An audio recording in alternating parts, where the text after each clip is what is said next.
वराह अवतार की कथा। एक समय की बात है, ब्रह्मा जी के मानस पुत्र सनकादि ऋषिगण भगवत दर्शन की लालसा लिए बैकुंठ धाम जा पहुँचे। वहाँ द्वार पर उन्हें हाथ में गदा लिए दो समान आयु के देवश्रेष्ठ दिखाई दिए। वह दोनों भगवान के पार्षद जय और विजय थे। जय विजय सनकादि का मार्ग रोककर खड़े हो गए।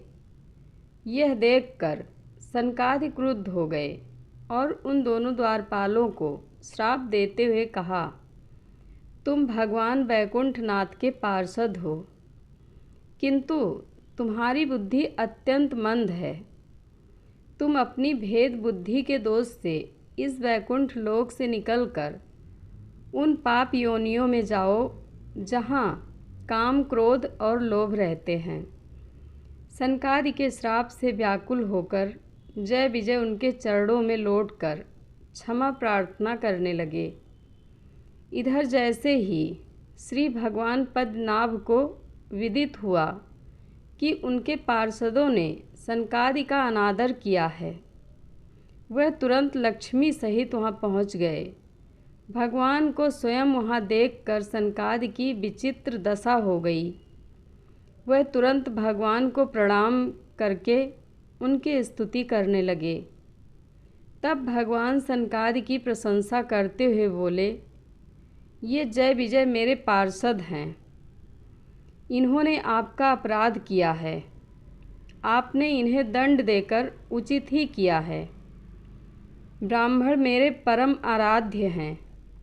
मेरे अनुचरों के द्वारा आप लोगों का जो अनादर हुआ है, उसे मैं अपने द्वारा ही किया हुआ मानता हूँ। मैं आप लोगों से प्रसन्नता की क्षमा मांगता हूँ। सनकादि ने प्रभु की अर्थपूर्ण और गंभीर वाणी सुनकर उनका गुणगान करते हुए कहा, हे लक्ष्मीपति, आप सत्वगुण की खान हैं और सभी जीवों के कल्याण के लिए सदा उत्सुक रहते हैं। हमने क्रोधवश इन्हें शाप दे दिया, इसके लिए हमें ही दंडित करें। हमें सहर्ष स्वीकार है। दयामय प्रभु ने सनकादि से अत्यंत स्नेहपूर्वक कहा, आप सत्य समझिए, आपका यह शाप मेरी ही प्रेरणा से हुआ है। ये दैत्य योनि में जन्म तो लेंगे, पर क्रोधावेश से बढ़ी हुई एकाग्रता के कारण शीघ्र ही मेरे पास लौट आएंगे। सनकादि ऋषियों ने प्रभु की अमृत वाणी से प्रसन्न होकर उनकी परिक्रमा की और वहाँ से प्रस्थान कर गए। सनकादि के जाने के बाद प्रभु ने जय विजय से कहा, तुम लोग निर्भय होकर जाओ, तुम्हारा कल्याण होगा। मैं सर्वसमर्थ होकर भी ब्रह्म तेज की रक्षा चाहता हूँ। यही मुझे अभीष्ट है।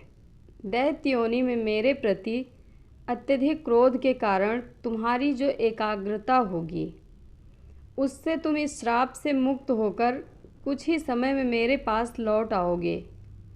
लीला में प्रभु की लीला का रहस्य देवताओं और ऋषियों को भी समझ में नहीं आता, तो मनुष्यों की तो बात ही क्या। प्रभु की इसी लीला के फलस्वरूप तपस्वी कश्यप मुनि जब सूर्यास्त के समय संध्या पूजन में लगे थे, उसी समय उनकी पत्नी दक्ष पुत्री दिति उनके समीप पहुंचकर संतान प्राप्त करने की कामना व्यक्त करने लगी। महर्षि कश्यप ने उनकी इच्छा पूर्ति का आश्वासन देते हुए असमय की ओर संकेत किया, पर दिति के हठ के आगे उनकी एक न चली। बाद में महर्षि कश्यप ने दिति देवी से कहा, तुमने चतुर्विध अपराध किया है। एक तो कामासक्त होने के कारण तुम्हारा चित्त मलिन था, दूसरे वह असमय था, तीसरे तुमने मेरी आज्ञा का उल्लंघन किया, और चौथे तुमने रुद्र आदि देवताओं का अनादर किया है। इस कारण तुम्हारे गर्भ से दो अत्यंत अधम और क्रूर कर्मा पुत्र उत्पन्न होंगे। उनके कुकर्मों एवं अत्याचारों से महात्मा पुरुष क्षुब्ध और धरती व्याकुल हो जाएगी। वे इतने पराक्रमी और तेजस्वी होंगे कि उनका वध करने के लिए स्वयं नारायण 2 अलग अलग अवतार ग्रहण करेंगे। दिति देवी कश्यप मुनि की बात सुनकर चिंतित हो गई, पर उन्हें इस बात का संतोष था कि उनके पुत्रों की मृत्यु स्वयं नारायण के हाथों होगी, जिससे उनका कल्याण हो जाएगा। समय आने पर दिति ने 2 जुड़वा पुत्र उत्पन्न किए। उन दैत्यों के धरती पर पैर रखते ही पृथ्वी, आकाश और स्वर्ग में अनेकों उपद्रव होने लगे। वह दोनों दैत्य जन्म लेते ही पर्वताकार और परम पराक्रमी हो गए। प्रजापति कश्यप ने बड़े पुत्र का नाम हिरण्यकश्यप और छोटे का नाम हिरण्याक्ष रखा। दोनों भाइयों में बड़ी प्रीति थी। दोनों एक दूसरे को अपने प्राणों से भी अधिक प्रेम करते थे। दोनों ही महाबलशाली, अमित पराक्रमी और आत्मबल संपन्न थे। दोनों भाइयों ने युद्ध में देवताओं को पराजित करके स्वर्ग पर अधिकार कर लिया। एक बार हिरण्याक्ष ने सोचा, मृत्युलोक में रहने वाले पुरुष पृथ्वी पर रहकर यज्ञ पूजन आदि करेंगे, जिससे देवताओं का बल और तेज बढ़ जाएगा। यह सोचकर उसने पृथ्वी को रसातल में ले जाकर छिपा दिया। यह देखकर सृष्टि के रचयिता ब्रह्मा जी बहुत दुखी हुए और भगवान श्री हरि का ध्यान किया। अंतर्यामी भगवान श्री विष्णु की स्मृति होते ही ब्रह्मा जी के नासिका से अंगूठे के बराबर एक श्वेत वराह शिशु निकला। विधाता उसकी ओर आश्चर्य से देख ही रहे थे कि वह तत्काल विशाल हाथी के बराबर हो गया और फिर देखते देखते पर्वताकार हो गया। उन यज्ञ मूर्ति वराह भगवान का गर्जन चारों तरफ गूंजने लगा। वह घुरघुराते हुए, गरजते हुए मदमस्त हाथी के समान लीला करने लगे।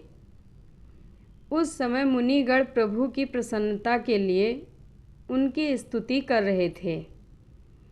भगवान स्वयं यज्ञ पुरुष हैं, तथापि सूकर रूप धारण करने के कारण अपनी नाक से सूंघकर पृथ्वी का पता लगा रहे थे।